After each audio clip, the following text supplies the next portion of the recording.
So, good morning to all. Today, we are going to discuss solubility of gases in liquid. Yesterday, we discussed solubility of solid in liquid. Now, we are going to discuss about solubility of gases in liquid. So, gases are very less soluble in liquid. Gases are very less soluble in liquid. And many gases dissolve in water. Oxygen dissolve only a small extent in water. So, the dissolve oxygen gas dissolve very less amount तो oxygen gas का जो quantity है वो बहुत कम water के अंदर dissolve होती है.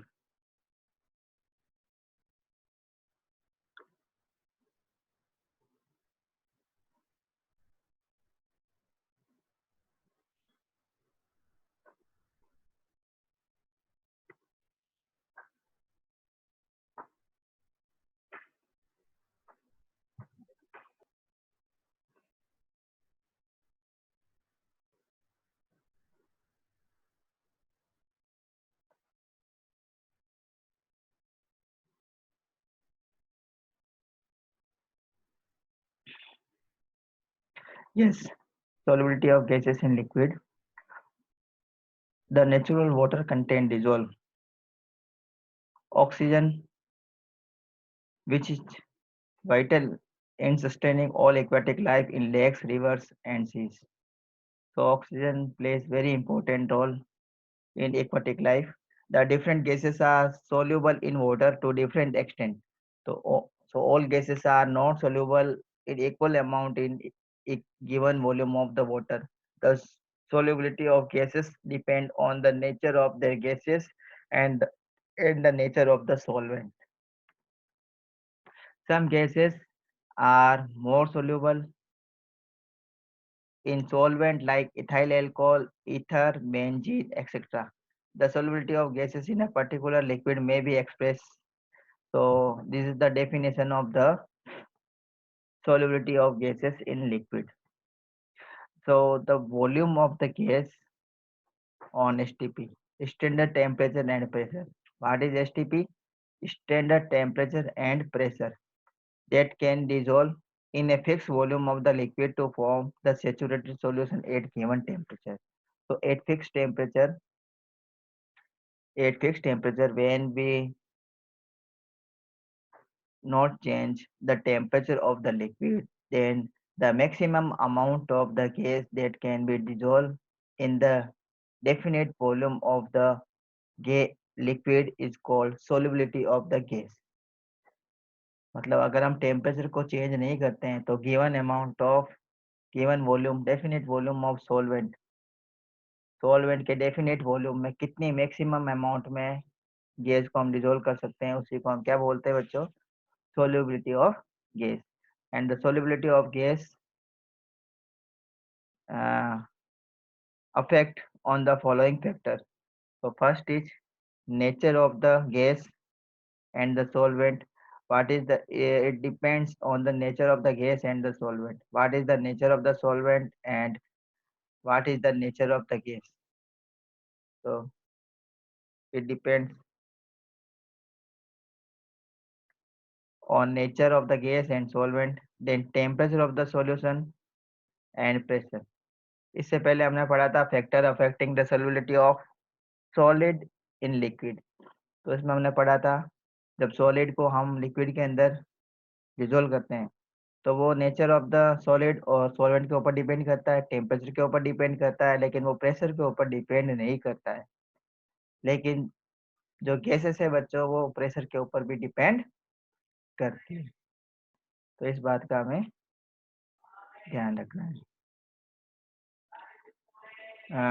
Nature of the gas. So first we are going to discuss nature of the gas and the solvent. So some gases dissolve more rapidly in the solvent while some gases do not dissolve much in the solvent. So some gases dissolve more while some gases do not dissolve as much quantity as the other gases dissolve. The solubility of different gases The solubility of different gases in the same solvent varies considerably. For example, gases like nitrogen, hydrogen, oxygen, helium, etc. dissolve in water only to a small extent. So these gases dissolve in water in very less amount. So what are these gases? Nitrogen, oxygen, helium, etc. These gases dissolve in water to very small extent. And the gases like ammonia, sulfur dioxide, hydrogen chloride, etc. are highly soluble in water. So why these gases dissolve more in the water while the oxygen, nitrogen, helium, etc. dissolve very less in very less amount? Because these gases like ammonia, sulfur dioxide, and hydrogen chloride shows affinity, so attraction towards the solvent. They react with the solvent particles and form the product. For example, if we dissolve ammonia in water, they form ammonium hydroxide solution. And ammonium hydroxide solution is a stable solution. Then sulfur dioxide gas. Sulfur dioxide gas dissolve to water to form sulfurous acid.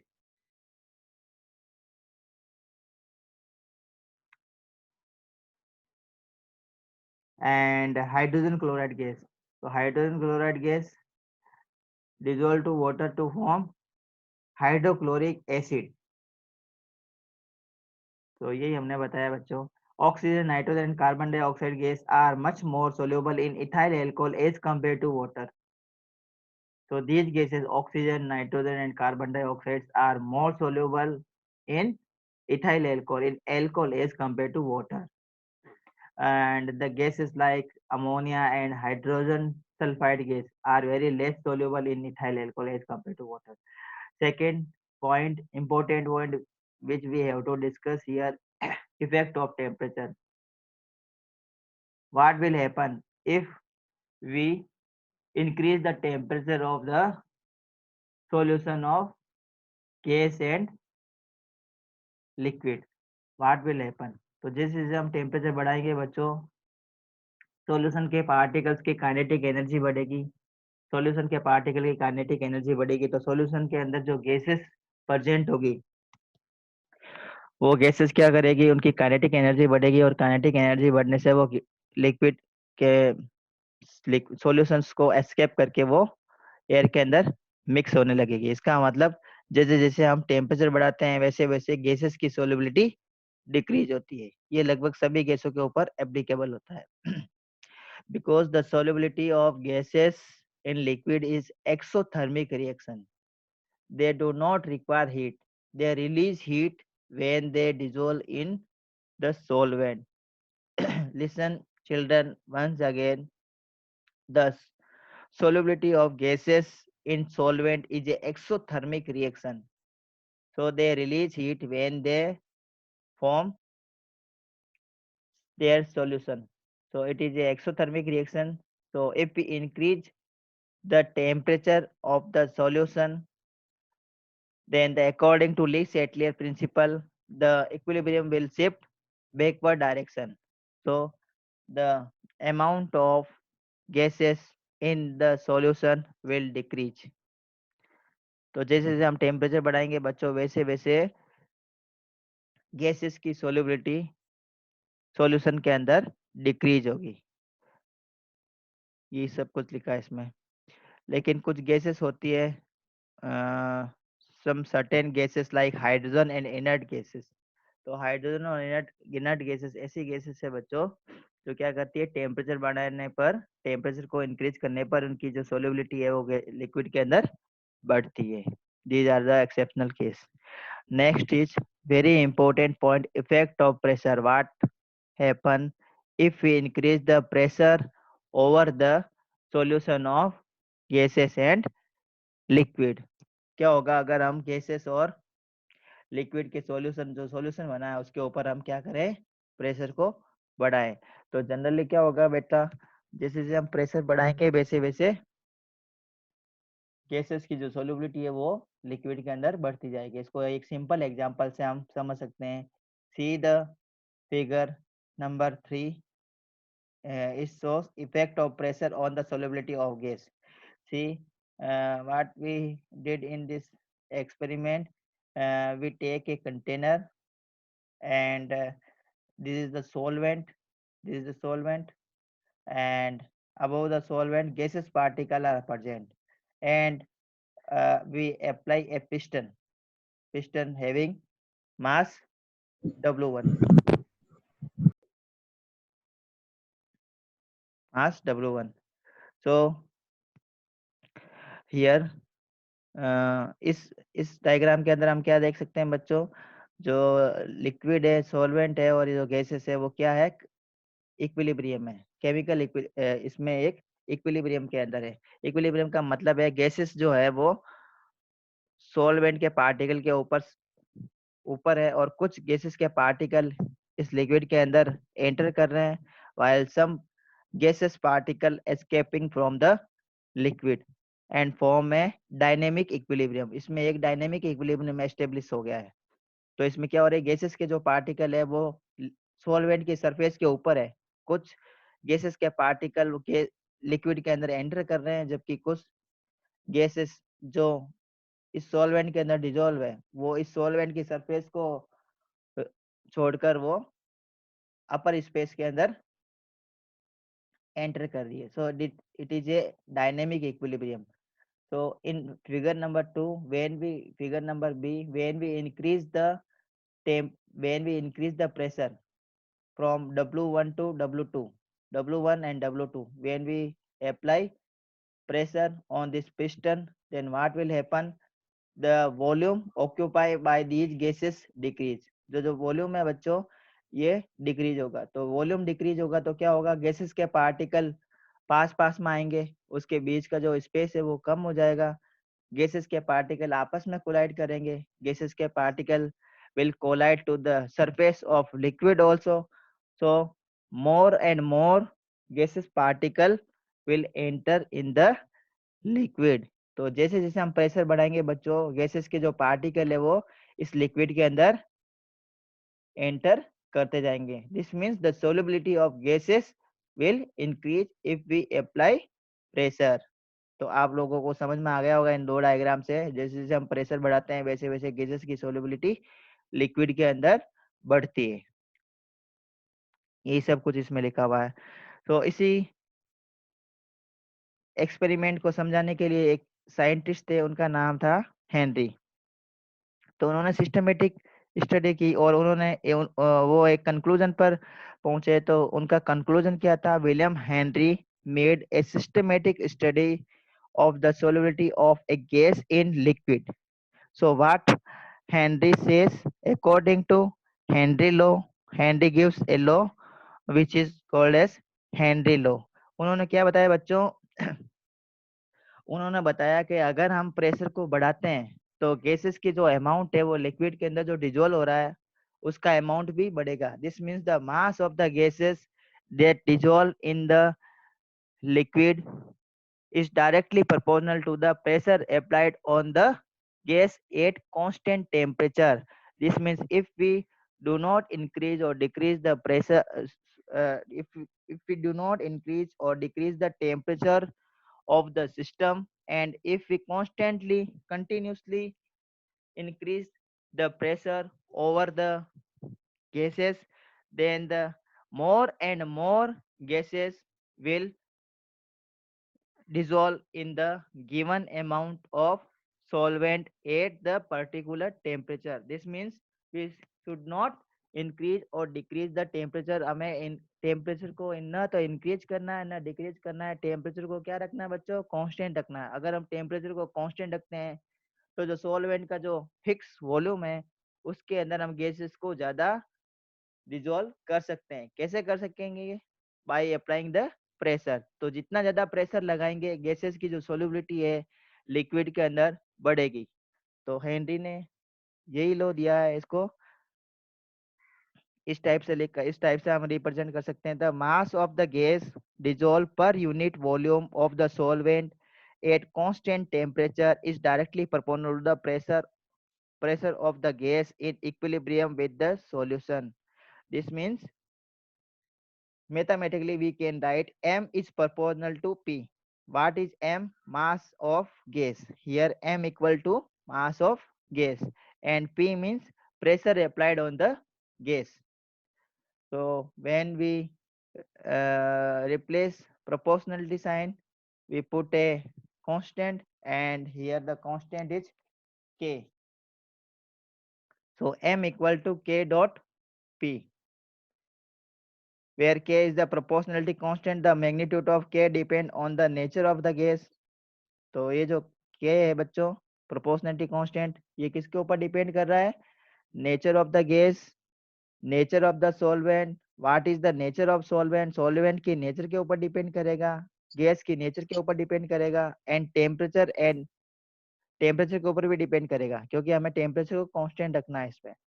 And unit of pressure, सबसे important point है, क्या है बच्चों? Pressure. Pressure is very important role in this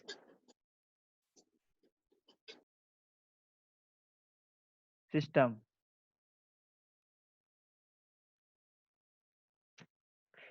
Yes. Okay. So, according to Henry, we can state that the solubility of the gas, according to Henry law, we can also say that solubility of gas in a liquid at particular temperature is directly proportional to the pressure of the gas in the equilibrium with the solution. तो same जो चीज है अभी हमने बताई थी वही है वापस. उसी दौरान एक डाल्टन भी साइंटिस्ट थे, उन्होंने क्या बताया, वो भी इसी टाइप के एक्सपेरिमेंट कर रहे थे, तो उनका भी जो कंक्लूजन था उसी टाइप का कंक्लूजन के जैसा था. तो उन्होंने क्या बताया, according to Dalton during this period also conclude independently that the solubility of gas in a liquid solution depend upon the partial pressure of the gas. Very important term.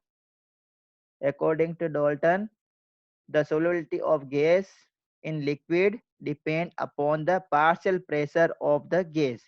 How much pressure is creating the gas on the liquid surface?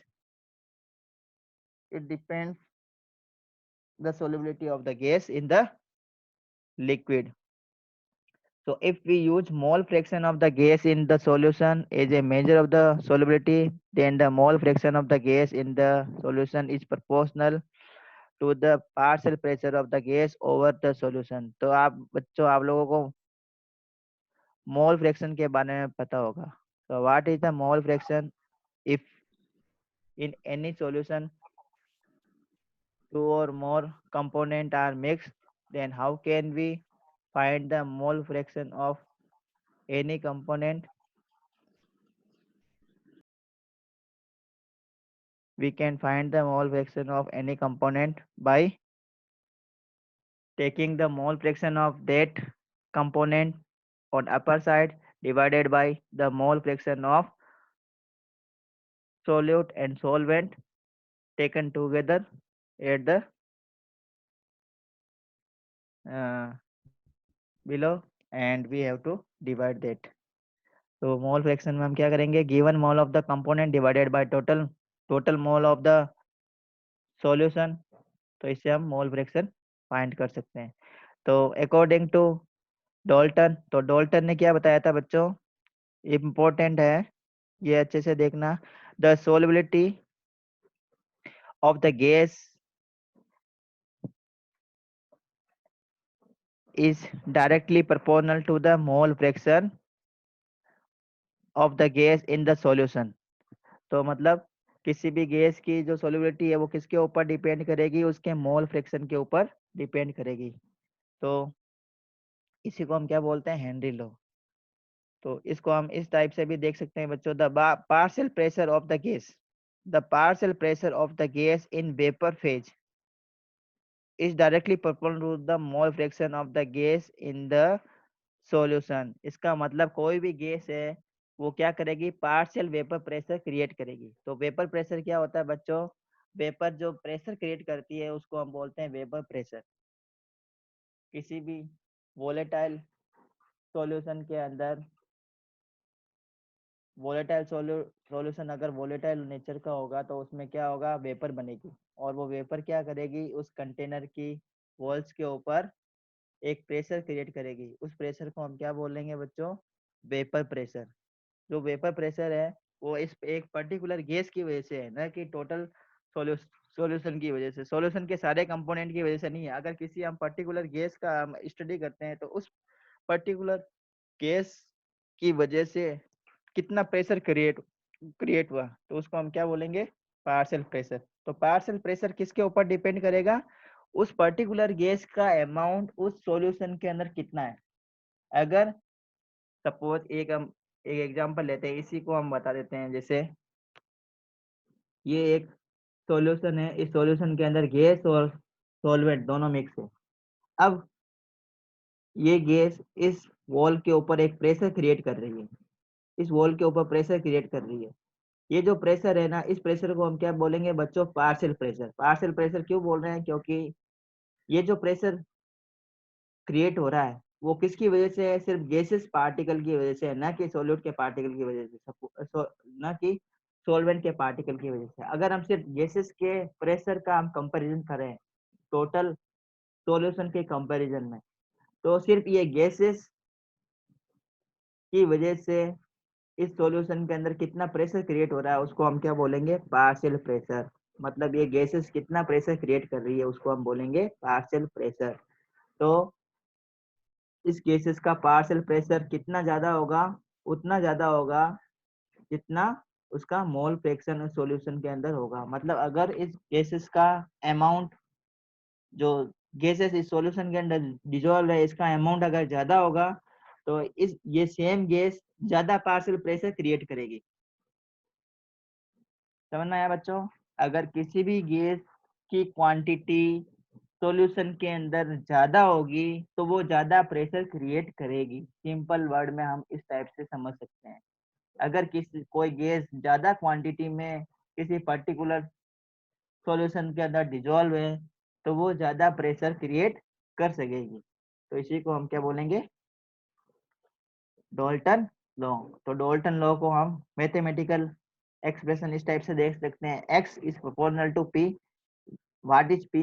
p is the pressure, partial pressure of the gas over the solution, partial pressure of the gas over the solution। and what is ये x इसको क्या, ये x यहाँ पर क्या denote क्या represent करता है, it is a mole fraction of gas. तो partial pressure of the gas is directly proportional to the mole fraction of the gas present in the solution। तो जब हम प्रोपोर्शनलिटी के साइन को रिमूव करेंगे तो इसकी जगह क्या आ जाएगा, एक बच्चों कांस्टेंट आ जाएगा। तो यहाँ पे हम कांस्टेंट को क्या ले रहे हैं, के डैश से ले रहे हैं। तो x इक्वल टू के डैश पी। जब हम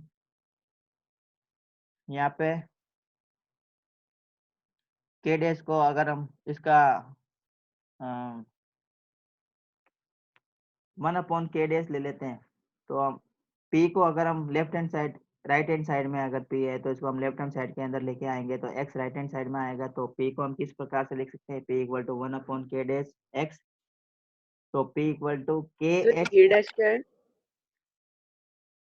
के डैश एक प्रोपोर्शनलिटी है, प्रोपोर्शनल है बच्चों, के डैश प्रोपोर्शनल है।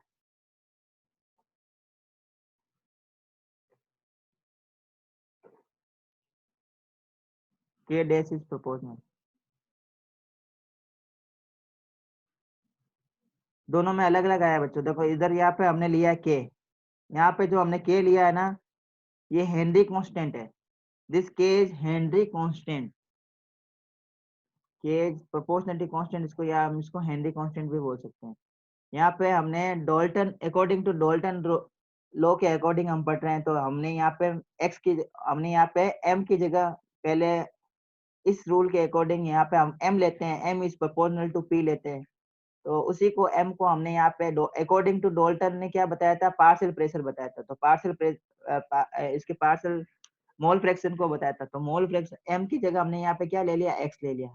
यहाँ पे हमने m लिया था, यहाँ पे हमने m लिया था तो m को हमने किससे रिप्लेस कर दिया, x से रिप्लेस कर दिया। तो x यहाँ पे क्या है, x is mole fraction,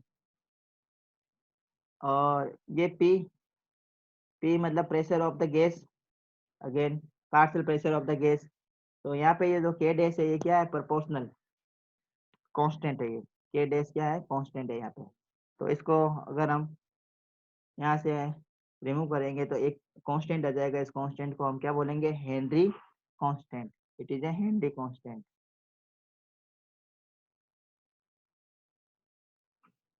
it is A Henry constant.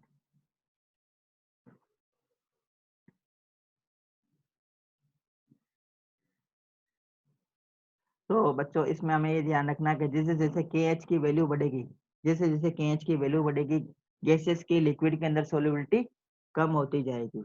जैसे जैसे के एच की वैल्यू बढ़ती है बच्चों, वैसे वैसे गैसेस की सोल्युबिलिटी कम होती जाएगी। द यूनिट ऑफ के एच विल बी एटम और बार। तो के एच की जो वैल्यू दे रखी है वो क्या है, हेनरी कांस्टेंट है, के एच है Henry constant, and the unit of के एच इज एटम और एटमॉस्फेयर। एटम का मतलब है एटमॉस्फेयर। तो जैसे जैसे बच्चों के एच की वैल्यू बढ़ेगी वैसे वैसे गैसेस की लिक्विड के अंदर सोल्युबिलिटी डिक्रीज होती जाएगी। तो इसको हम इस टेबल से समझ सकते हैं। तो अलग अलग गैसेस दे रखी है, helium at 293 kelvin, the KH value 144। Here nitrogen and nitrogen, nitrogen के दो इसमें क्वांटिटी दे रखी है, 293 एंड 303। तो नाइट्रोजन गैस की सोल्युबिलिटी 293 केल्विन के ऊपर केएच की वैल्यू दे रखी है 76.48, एंड नाइट्रोजन गैस की केएच की वैल्यू 303 केल्विन पर दे रखी है 88.84। इसका मतलब जैसे जैसे टेम्परेचर बढ़ाएंगे हम, जैसे जैसे सॉल्यूशन का हम टेम्परेचर बढ़ाएंगे वैसे वैसे केएच की वैल्यू बढ़ेगी, और केएच की वैल्यू बढ़ेगी तो गैसेस की जो सोल्युबिलिटी है बच्चों वो लिक्विड के अंदर कम होती जाएगी। इसका मतलब जिस गैस का केएच वैल्यू सबसे ज्यादा होगा उस गैस की सोल्युबिलिटी उस लिक्विड के अंदर सबसे कम होगी। मतलब जैसे केएच की वैल्यू बढ़ेगी गैस की सोल्युबिलिटी लिक्विड के अंदर डिक्रीज होगी। इसी टाइप से ऑक्सीजन गैस का देखिए, ऑक्सीजन गैस का भी दो क्वांटिटी दे रखी है, एक टेम्परेचर 293 एंड टेम्परेचर 303। तो 293 केल्विन के ऊपर ऑक्सीजन गैस की जो सॉल्वेट केएच की वैल्यू दे रखी है 34.86, while at 303 Kelvin the KH value for oxygen is 46.82। इसका मतलब जैसे जैसे हम टेम्परेचर बढ़ाएंगे बच्चों सॉल्यूशन का वैसे वैसे ऑक्सीजन गैस की सोल्युबिलिटी वाटर के अंदर डिक्रीज हो जाएगी। सिमिलरली यहाँ पर भी हम देख सकते हैं कार्बन डाइऑक्साइड गैस। तो carbon dioxide gas is highly soluble in water. Carbon dioxide gas is highly soluble in water, and carbon dioxide gas is used to form carbonated water, soft drink। Soft drink बनाने में carbon dioxide gas का हम use करते हैं, क्योंकि carbon dioxide gas की solubility पानी में बहुत ज्यादा होती है। क्योंकि केएच की वैल्यू बहुत कम है बच्चों, यहाँ पे देख सकते हैं केएच की वैल्यू 1.67 है। तो अभी हमने बताया था अगर केएच की वैल्यू बढ़ती है तो गैस की सोलिबिलिटी कम होती है, और अगर केएच की वैल्यू कम होती है, केएच की वैल्यू अगर कम होगी तो गैसेस की सोलिबिलिटी लिक्विड के अंदर बढ़ती है। इसी टाइप से ऑर्गन, ऑर्गन की दे रखी है 40, methane and vinyl chloride. Methane gas की केएच की वैल्यू बहुत कम दे रखी है बेटा, 0.413 दे रखी है। तो methane gas is again highly soluble in water. Again vinyl chloride is also highly soluble in water because the KH value of both gases are very low। तो कंक्लूजन यही है, KH की वैल्यू बढ़ेगी तो गैसेस की solubility कम होगी, KH की value कम होगी तो गैसेस की सोलिबिलिटी इंक्रीज होगी। तो from the equation we can say that Henry law constant KH depends upon the nature of the gas। तो गैस के नेचर के ऊपर डिपेंड करता है, कोई गैसेस जो है वो वाटर के अंदर या सॉल्वेंट के अंदर ज्यादा सोल्यूबल होती है, while some gases are very least soluble in water. For example oxygen gas है, हीलियम गैस है, नाइट्रोजन गैस है, इसकी सोल्युबिलिटी पानी में बहुत कम होती है क्योंकि इनकी केएच की वैल्यू ज्यादा होती है। while कार्बन डाइऑक्साइड गैस है, मीथेन गैस है, विनाइल क्लोराइड गैसेस है, इनके लिए केएच की वैल्यू बहुत कम होती है, तो ये हाईली सोल्यूबल होती है पानी में। Higher the value of KH at a particular pressure, the lower is the solubility of the gas in the liquid. Very important point.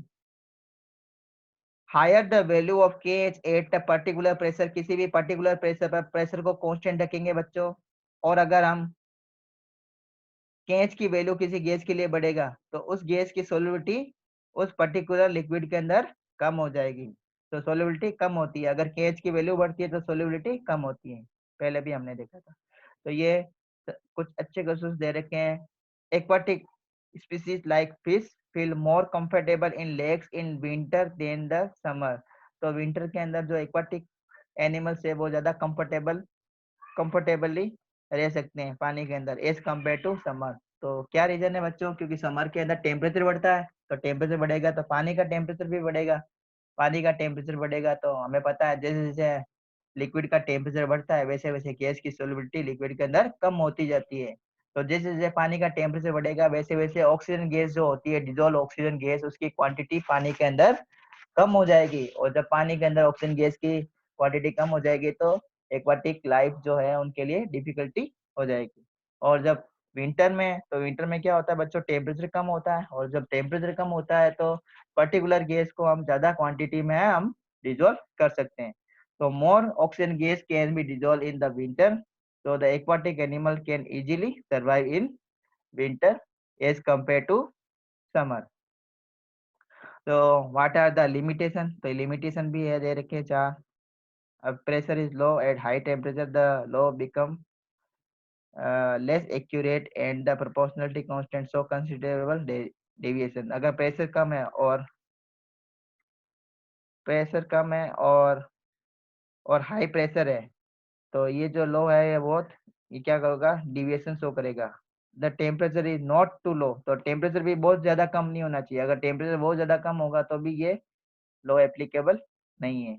The gases is not highly soluble, तो ऐसी gas नहीं लेनी है जो हाईली सोल्यूबल हो, जैसे ammonia gas है, वो इस लो के ऊपर एप्लीकेबल नहीं है। जैसे अमोनिया गैस हो गई, और दूसरी सल्फर डाइऑक्साइड गैस हो गई, हाइड्रोजन क्लोराइड गैस हो गई, ये गैसेस क्या होती है बच्चों, हाईली सॉल्युबल होती है, तो इन गैसेस के ऊपर हेनरी लॉ एप्लीकेबल नहीं है। Next, the application of Henry law, very important application of Henry law. What are the application? तो एप्लीकेशन में फर्स्ट दिया हुआ in the production of carbonated water. Carbonated beverages का मतलब है सॉफ्ट ड्रिंक। तो सॉफ्ट ड्रिंक बनाने के लिए हमें पता है कार्बन डाइऑक्साइड गैस को वाटर के अंदर डिसॉल्व करते हैं, तो carbon dioxide gas is highly soluble because the KH value for carbon dioxide gas is very less. so carbon dioxide gas can easily dissolve in the given volume of the solvent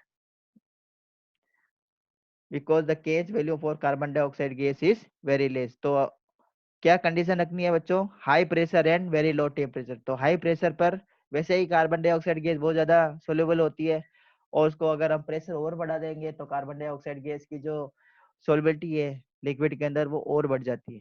to increase the solubility of carbon dioxide in soft drink, soda, beer and cabbage, the bottle are sealed under the high pressure. Very important point, the bottles are sealed under high pressure because at high pressure we can dissolve more and more carbon dioxide gas in the liquid. When these bottles is open under normal atmospheric condition, the pressure inside the bottle falls to atmospheric pressure and the excess of carbon dioxide bubbles out of the solution causing effervescence. तो जैसे हम बोतल का cap remove करते हैं तो वैसे ही जो सॉलिड लिक्विड के अंदर जो कार्बन डाइऑक्साइड गैस होती है उसका प्रेशर एटमॉस्फेरिक प्रेशर के बराबर हो जाता है, तो प्रेशर डिक्रीज होता है। तो प्रेशर जैसे डिक्रीज होता है तो प्रेशर डिक्रीज होने से जो कार्बन डाइऑक्साइड गैस होती है बच्चों, जो एक्सिस में डिजोल्व होती है उस लिक्विड के अंदर, वो बाहर निकल जाती है। इन deep sea diving, scuba diving, scuba diving, deep sea diver compre depends upon the compressed air for breathing at high pressure underwater। तो स्कूबा डाइवर्स जो होते हैं बच्चों, वो कंप्रेस एयर का यूज करते हैं पानी के अंदर, जब काफी अंदर तक चले जाते हैं वो, तो जो काफी पानी में जब काफी अंदर तक चले जाएंगे तो प्रेशर बढ़ता है, तो प्रेशर बढ़ने से गैसेस की सोलिबिलिटी की भी क्या होती है बच्चों, ज्यादा होती है। So the compress air contain nitrogen in addition to oxygen. तो इसमें सिर्फ ऑक्सीजन गैस ही नहीं होती, जो उनके जो सिलेंडर साथ में लेके जाते हैं स्कूबा डाइवर्स,